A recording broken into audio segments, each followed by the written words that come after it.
What would I opt to do is to sell it to you in full in cash, okay? So you would find very rarely, potential sellers that are willing to accept installment basis when it comes to the secondary market.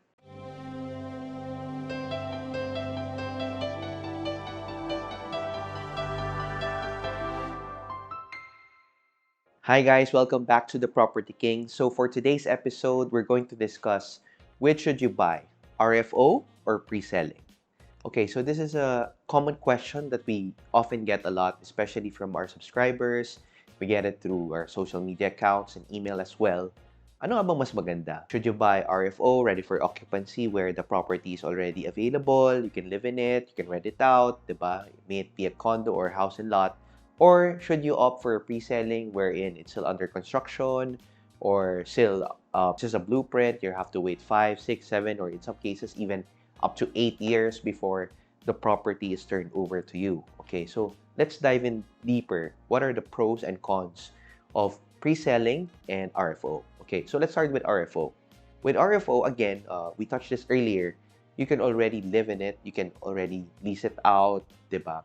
You can already have a like passive income because it's ready for occupancy. So if you decide to, invest in RFO and you want to rent it out to potential tenant or even flip it like for a quick profit, then you can do so because the property is already available and it's easier to to find potential buyers or tenants because the buyers and tenants will have a physical property that they can visit and take a look at and really appreciate if it's really for them, diba?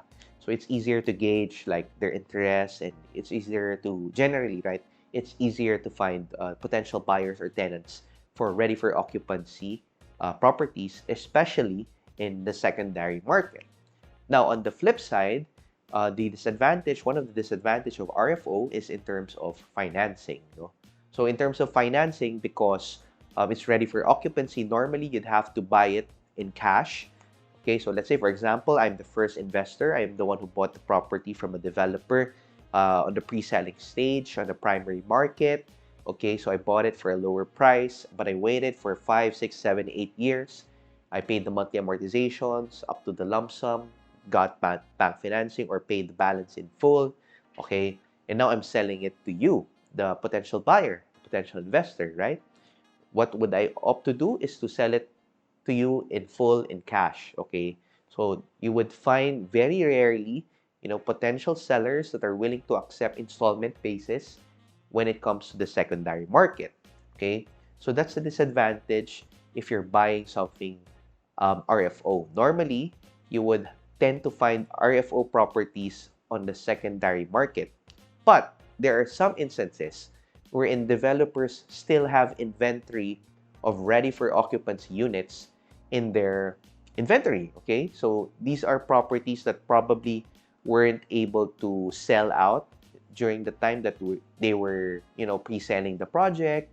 It took them a long time to find the potential buyers, or some of the investors who purchased these units in the past unfortunately backed out or transferred to another property, upgraded, or for whatever reason the property is still there for sale and it reached to a point that it's already ready for occupancy. And there are some developers, mind you, that offer these rent-to-own schemes wherein you don't have to pay like a very huge down payment.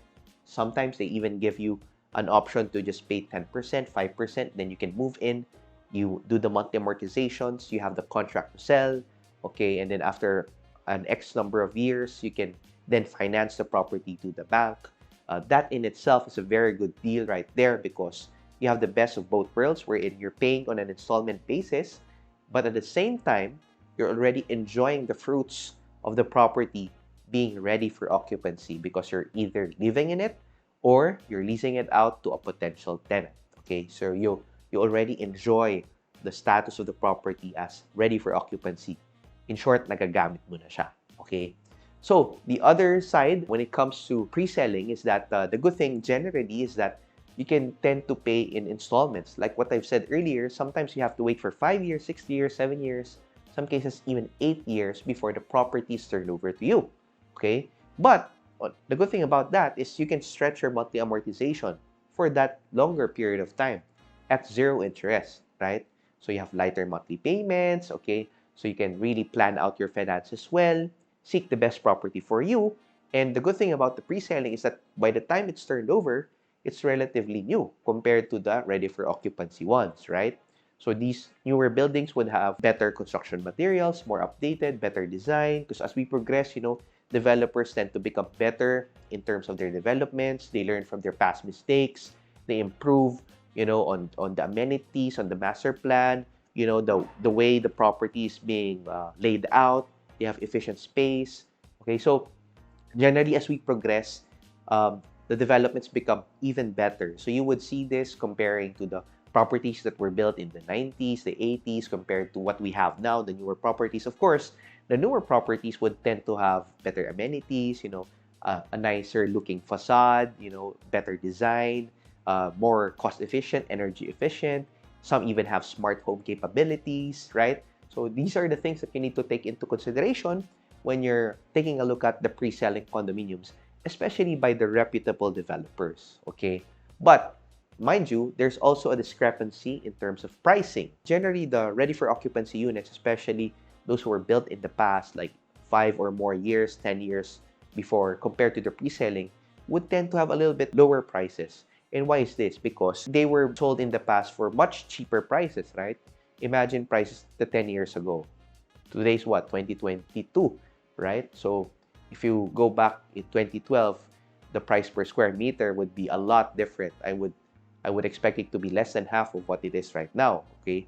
So of course, the ones who bought these properties during the pre-selling stage during that time, right, are willing to sell it at a lower price compared to the pre-selling ones now, because if you consider the gains that they were able to make, it's still quite substantial, di ba? So, kumikita pa rin sila kahit na mas mura nila ibenta sa pre-selling prices right now. Okay, so that's the difference. Again, but the downside to it is it's an older building, though it's RFO in nature, but of course, amenities, all of the things that I mentioned earlier is not comparable to the newer condominiums. Okay, so for the pre-selling, relatively, if you ask why are the pre-selling properties more expensive than the RFO ones, another thing that you need to factor in is the cost of, the replacement cost, the cost of construction as we progress, diba? Because of inflation, the cost of labor, the cost of construction materials, especially because we have a logistics issue right now.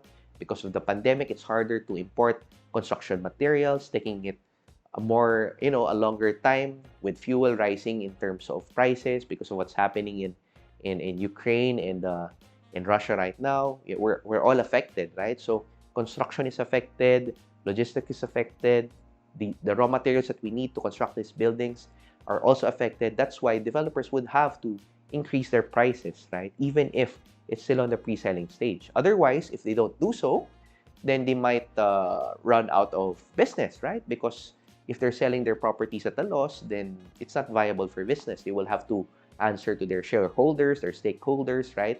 And report net losses. And we don't want that, right? Businesses are made for profit, not for charity. I hope you learned a lot about the difference between the pre-selling properties and the RFO ones. If you are able to find a ready for occupancy unit, that's relatively new and it's still on an installment basis, you still have inventory, the property looks good, it has a nice location, nice view, whatever it is that you need, it fits your lifestyle, fits your needs or your investment goals, then you may want to take a look into that, because right now there are some deals like that. And if you want to learn more about that, just send us a message, at rk@propertyking.ph, or leave a comment down below, set an appointment with us. We'll be happy to give you a free property consultation. So we'll help you find the best property that's suitable for your needs and, of course, your financial capability. Because at the end of the day, we don't want to invest in properties we can't afford to pay and, end up losing our entire investment. Okay. So that wraps up our episode for today. I hope you learned a lot. Again, my name is RK from Property King. Thank you so much for listening. And remember, let's all grow wealthy together. Goodbye.